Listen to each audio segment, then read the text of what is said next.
Hi, I'm Michael Murata, and this is What Would Michael Do? And at this time of year, what Michael would do is cook squash. 'Tis the season, and at this time of year, there are so many wonderful squashes on the market. There's butternut squash, there's acorn squash, there's pumpkin, but one of my favorites is spaghetti squash, and that's what I want to talk about today. A couple of days ago on Facebook, a couple of friends looked at this and thought it was like, I don't know, something from another planet. And I thought, what do you mean? You don't know how to make spaghetti squash? It's the easiest thing in the world. And I'm going to show you how. The hardest thing about cooking spaghetti squash is cutting it. You're going to want a good, strong knife. And all we're going to do is pierce one side of it and get it through to the bottom and split that squash right in half.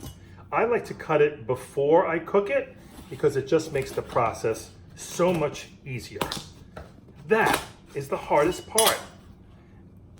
Done. Take a spoon and scrape out all of the guts, all of the seeds, and all of this loose flesh on the inside of the squash. Once your squash is hollowed out, we're going to put them face down in a roasting pan. I put a little foil in mine just because that's how I like to do it. Turn them upside down, and that's all it takes. I like to put a little splash of water because it'll help a little bit of steaming while it's roasting, and it'll just make it a faster process. Not that much. That's it. I'm going to put these into an oven preheated at 400 degrees. In they go. I'm going to check that in about 45 minutes, and once it feels soft to the touch, you know it's done. Sometimes it can take as much as an hour, depends on how hot your oven is. I choose to season mine after the fact. Now, there are some people who think that spaghetti squash doesn't have a lot of flavor, and it's true, it's very subtle, which is why I wouldn't do a strong tomato-based sauce with it, even though it's called spaghetti squash. But it's great with simpler things like brown sugar, caraway seeds, cardamom, cinnamon, curry. You can do it with ginger. You can do it with mace, with nutmeg, with oregano, with thyme, with rosemary. Some people think it's just a great vessel for butter and Parmesan, and why not? Two wonderful things that make it taste really flavorful. A little salt, a little pepper after the fact.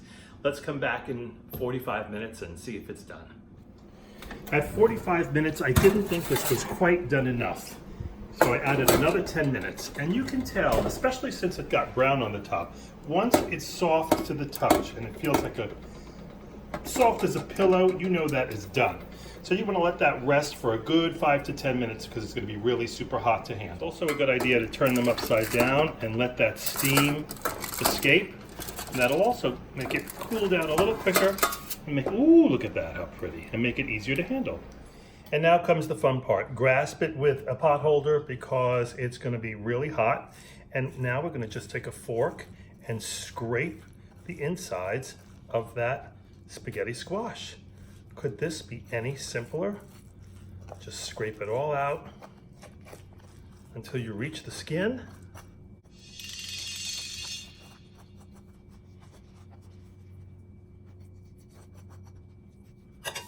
And number two. Scrape, and into the bowl it goes.